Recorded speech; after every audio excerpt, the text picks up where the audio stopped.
បាទជំរាបសួរពុកម៉ែបងប្អូនអរគ្នាហ្នឹងហើយថ្ងៃនេះចេញទៅ3ឈុតបងប្អូនណា3ឈុតនេះឈុត115ឈុត90និងឈុត90ហើយប្រេពីដើមតាមខេត្ត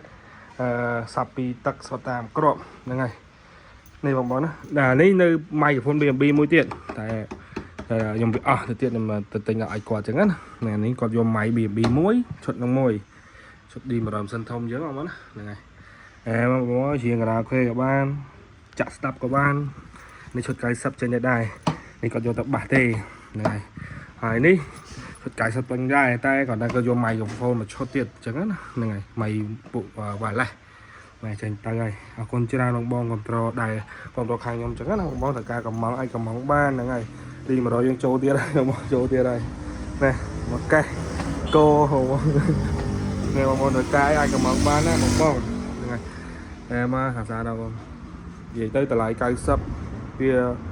បានមេដៃ2ជាន់ទេបងប្អូននេះ2ទឹកមេដៃ2ជាន់នេះ115ឈុត115តែ2ទឹក2គ្រាប់សូឡូមួយគេមួយជាងក៏បានស្ដាប់ក៏បានមកអែមបងប្អូនហ្នឹងហើយថាការកំងអីអាចកំងបានហ្នឹងហើយ